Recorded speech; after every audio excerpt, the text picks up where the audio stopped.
एक बार की बात है, किसी जंगल में एक चूहा रहता था। एक दिन जब वो अपनी बिल की तरफ लौट रहा था, तो उसने एक गुफा में एक शेर को आराम करते देखा। शेर को मजे में सोते हुए देख चूहे के मन में शरारत सूझी। चूहा शेर की गुफा में जा घुसा और शेर के ऊपर चरच गया। वह शेर के ऊपर खूब उछल कूद करने लगा और उसके बाल खींचने लगा। चूहे की शरारतों से शेर की नींद खुल गई और उसने चूहे को अपने नुकीले पंजों में दबोच लिया। चूहे ने जब शेर के पंजे में खुद को पाया, तो वो समझ चुका था कि शेर के गुस्से से अब उसे कोई नहीं बचा सकता और आज उसकी मौत तय है। चूहा बुरी तरह डर गया और रो रो कर शेर से विनती करने लगा कि शेर जी, मुझे मत मारो, मुझसे भूल हो गई, मुझे जाने दो। अगर आज आप मुझे जाने देंगे तो मैं आपके इस उपकार के बदले भविष्य में जब भी आपको किसी मदद की जरूरत होगी, मैं आपकी मदद करूंगा।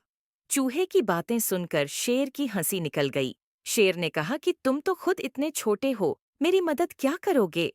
चूहे की विनती सुनकर शेर को उस पर दया आ गई और उसने चूहे को छोड़ दियाच दिया। चूहे ने शेर को धन्यवाद बोला और वहां से चला गया।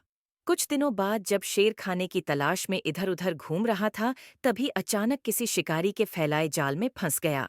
शेर ने खुद को जाल से निकालने की भरपूर कोशिश की, लेकिन निकल नहीं पाया। काफी देर कोशिश करने के बाद शेर ने मदद के लिए दहाड़ लगानी शुरू की।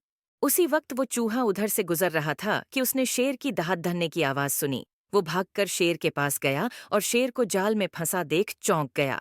उसने बिना देर करते हुए अपने नुकीले दांतों से जाल को काटना शुरू किया और कुछ ही देर में उसने पूरे जाल को काटकर शेर को आजाद कर दिया। चूहे की इस मदद से शेर की आंखें भर आईं और नम आंखों से शेर ने चूहे को धन्यवाद किया और दोनों वहां से चले गए। फिर शेर और चूहा अच्छे दोस्त बन गए। कहानी से सीख। इस कहानी से हमें यह सीख मिलती है कि हमें सिर्फ शरीर के आधार पर किसी इंसान को छोटा या बड़ा नहीं समझना चाहिए। साथ ही हमें दूसरों की मदद करनी चाहिए, क्योंकि जब हम दूसरों की मदद करेंगे, तभी कोई हमारी मदद के लिए आगे आएगा।